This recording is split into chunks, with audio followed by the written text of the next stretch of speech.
दोस्तों नमस्कार। आज हम लोग समास के बारे में अध्ययन करेंगे। पहले समझेंगे समास क्या है और उसके भेद क्या है।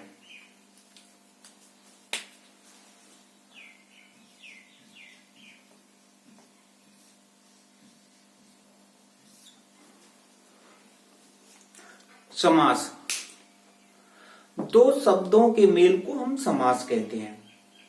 समास की परिभाषा को क्या कहेंगे? दो शब्दों के मेल को हम समास कहते हैं। और दो वर्णों के मेल को संधि कहा जाता है। ये ध्यान रखना है कि जब ये पूछा जाए आपसे कि समास किसे कहते हैं, तो अब आपको ये बताना है कि दो शब्दों के मेल को समास कहते हैं। और जब आपसे ये पूछा जाए कि संधि किसे कहते हैं, तो दो वर्णों के मेल को हम संधि कहते हैं। यही दो ऑप्शन आपको मुख्य रूप से छांटने होंगे। जब आपसे संधि पूछी जाती है कि संधि किसे कहते हैं, तो उसमें ये लिखा रहता है कि दो शब्दों के मेल को क्या कहते हैं। तो अब आपको कदापि ये नहीं कहना है कि दो शब्दों के मेल को हम संधि कहते हैं। दो शब्दों के मेल को हम समास कहते हैं और दो वर्णों के मेल को संधि कहा जाता है। ये अंतर है दोनों में मुख्य रूप से। यही आपको विकल्प छांटने हैं। अब हम देखेंगे समास के भेद। ठीक है, समास के भेद या प्रकार। पहला समास है हमारा अव्ययी भाव समास।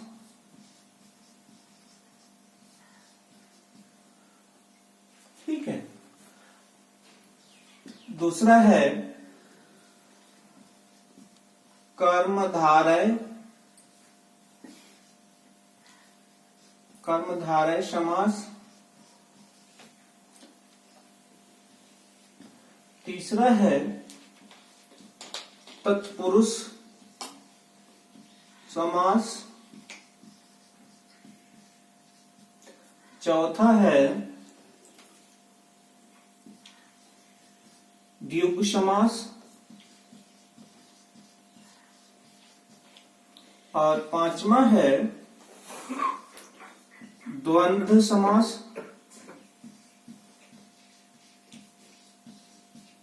और छठा है बहुब्रीहि समास।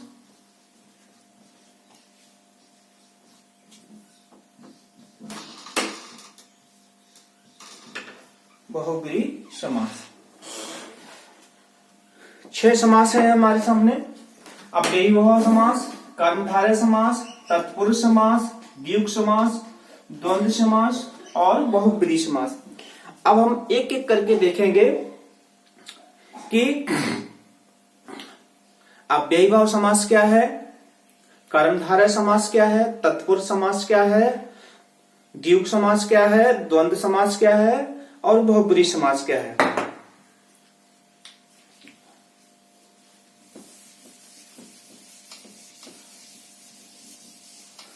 उससे पहले एक चीज और हमको समास जब हम पढ़ते हैं तो एक चीज और ध्यान रखनी चाहिए कि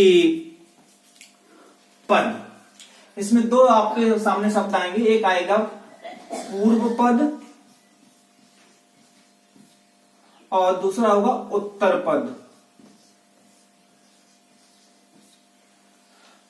ठीक, पूर्व पद से आशय होता है पहले वाला पद और उत्तर पद से आशय होता है बाद वाला पद। जैसे हम ये लिखें शब्द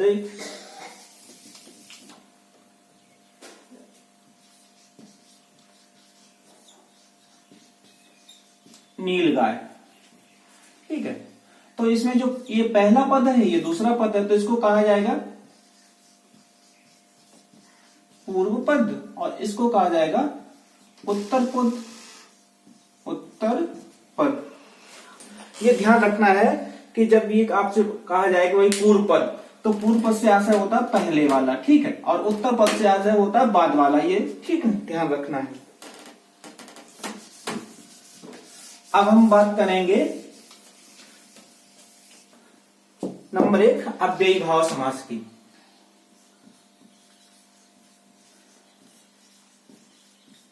अव्ययी भाव समास।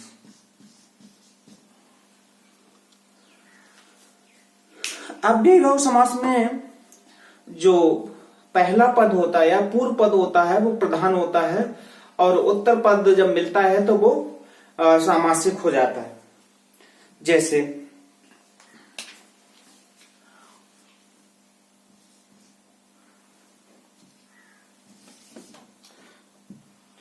यथा शक्ति, यथा शक्ति, ठीक है, यथाशक्ति।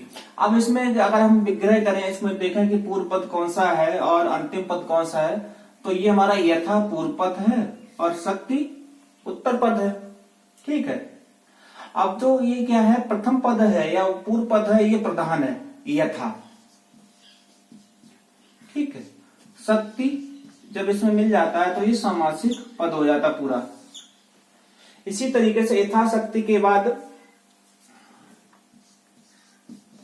दिन भर, ठीक है, आपको एक साथ मिलेगा, लिखा होगा। अब इसको हम करेंगे, ठीक है, अब देखेंगे अलग अलग करके। तो दिन, ठीक है, ये आपका पूर्व पद हो गया, ठीक है, भर उत्तर पद हो गया। जब इन दोनों को हम मिला देंगे तो ये सामासिक पद बन जाता है, दिन भर। इसी तरीके से आपको मिलेगा प्रतिदिन, प्रतिदिन, ठीक है। इसमें देखेंगे तो प्रति और दिन हो जाएगा। प्रति क्या है, पूर्व पद है, पूर्व पद प्रधान है, ठीक है, और जब इसमें दिन मिल जाएगा तो ये पूरा सामासिक पद हो जाता है, प्रतिदिन। इसी प्रकार से आपको मिलेगा भरसक,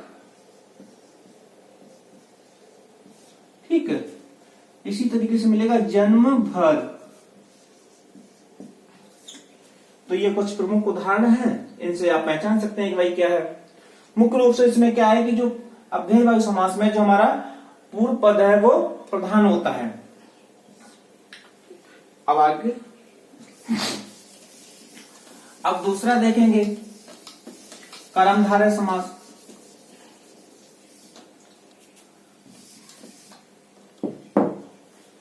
सही है।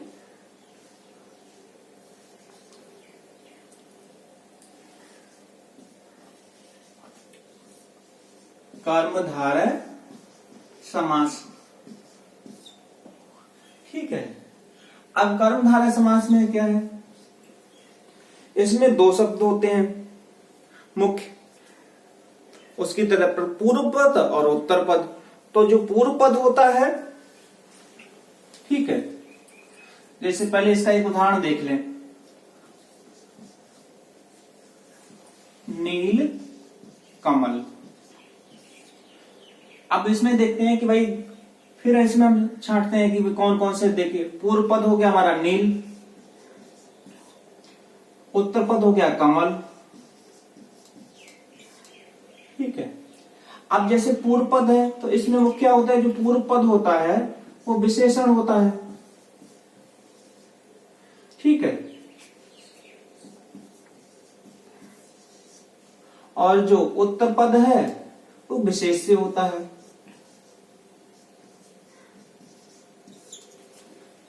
कर्मधारय समास में यही हमको ध्यान रखना है कि जो पूर्व पद है वो हमेशा विशेषण होगा और उत्तर पद है वो विशेष से होगा, ठीक। अब इसके कुछ और उदाहरण देख लेते हैं। जैसे नील कमल हो गया, ठीक है, नील गाय हो गई। अब इसमें भी नील गाय हम देख लें, ठीक है। तो जो नील है पूर्व पद है, ये भी विशेषण है, गाय विशेष से है, यानी ऐसी गाय जो नीली हो, ठीक है। अगला चरण कमल देख लेते हैं, एक पद है चरण कमल, ठीक है। तो अब इसमें क्या है, पूर्व पद है वो विशेषण है, ठीक है, उत्तर पद है विशेष है। इस तरीके से हम छांटते जाएंगे, ठीक है। आपको काफी सारे उदाहरण मिलेंगे, तो उसमें आपको यही ध्यान रखना है कि जिस समास का पहला पद क्या है, विशेषण हो और दूसरा पद विशेष हो, ठीक है। तो ऐसे समास को कहा जाता है कर्मधारय समास। अब अगले चलते हैं तत्पुरुष समास पे।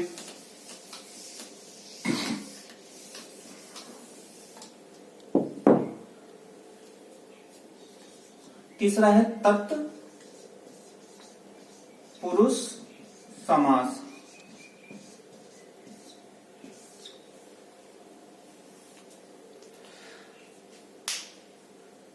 तत्पुरुष समास में अब इसमें क्या है कि भाई पूर्व की तरह, पहले की तरह इसमें भी दो पद आपको मिलेंगे। ठीक, अब जिसके इसका एक उदाहरण लिख लेते हैं पहले। राजपुत्र, तो अब इसमें क्या है कि ये पहला पद इसमें क्या मिले आपको राज। अब दूसरा पुत्र क्या है, सॉरी दूसरा पद क्या है, पद, जो दूसरा पद है वो पुत्र है। अब जो पूर्व पद होता है तत्पुरुष समास में, वो क्या है, प्रधान नहीं होता है, जबकि द्वितीय जो पद है वो प्रधान होता है। ठीक है, तो अब इसमें क्या है कि जो द्वितीय पद है वो प्रधान होता है। ठीक है, मुख्य रूप से यही है। और इसकी पहचान क्या है कि इसमें विभक्ति लोप होती है। तत्पुरुष समास में विभक्ति लोप होती है, विभक्ति लोप, यानी विभक्ति जो है वो छुपी हुई होती है। अब जैसे यहाँ पे देखेंगे, ठीक, राजपुत्र, राजा का पुत्र, तो यहाँ इसमें जो का विभक्ति है छुपी हुई है। अब अगर इसका पूरा विग्रह करेंगे तो क्या निकल जाएगा, राजा का पुत्र। ठीक है, तो का विभक्ति इसमें छुपी हुई है। तो इसमें हम पूरी विभक्ति देख लेते हैं कि जो सारी जब कोई हमारा तत्पुरुष समास होगा तो उसमें कोई न कोई विभक्ति हमारी छुपी होगी। जैसे रसोई घर, रसोई के लिए घर। विभक्तियां तो आप लोगों को याद ही होंगी, उसी हिसाब से हम आप इनको छांट लेते हैं।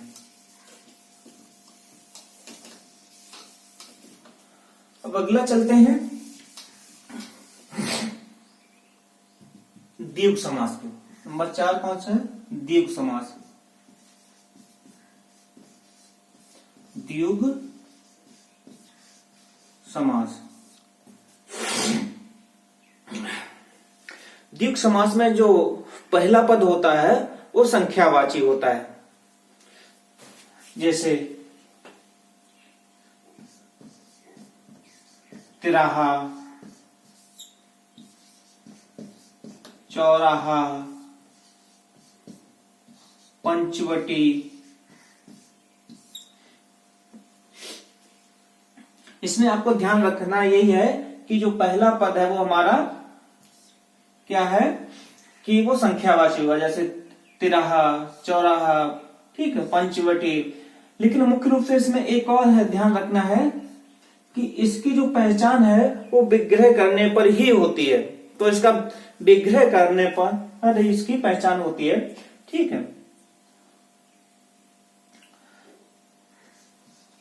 त्रिनेत्र। ठीक, लेकिन अब इसमें अगर त्रिनेत्र कहेंगे और अगर कहेंगे त्रिनेत्र अर्थात 3 नेत्रों वाले तो भगवान शंकर, तो फिर इसका समास चेंज हो जाएगा। ठीक है, लेकिन अगर ये कहेंगे 3 नेत्र, ठीक है, तब इसमें क्या हो जाएगा आपका तत्पुरुष समास, सॉरी, ठीक है, द्विगु समास हो जाएगा। त्रिमीस 3, पंचमीस 5, चौमीस 4, त्रिमीस 3। ठीक है, इस तरह मतलब 3 रास्तों वाला, चौरामीस 4 रास्तों वाला, ठीक है, पंचवटी 5 वृक्षों वाला, ठीक है, त्रिनेत्र 3 नेत्रों वाला। अब आगे देखेंगे द्वंद्व समास।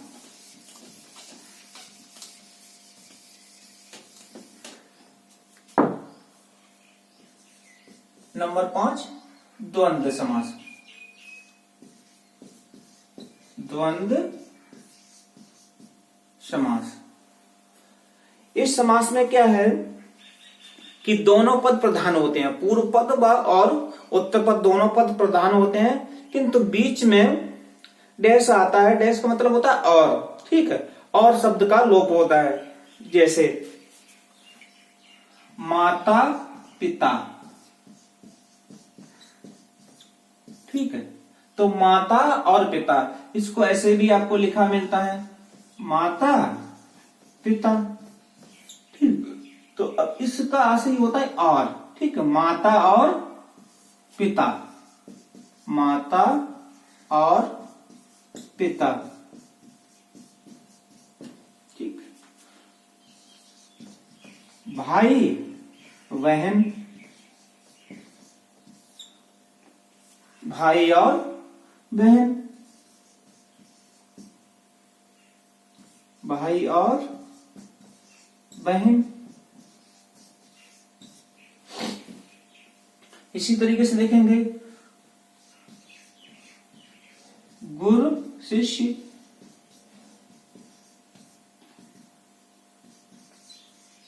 गुरु और शिष्य।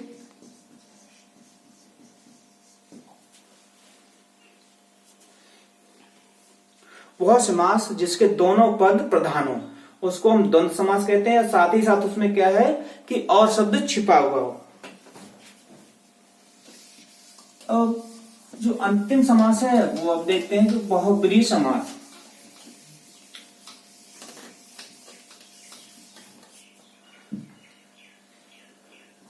छठवां समास है बहुब्रीहि समास।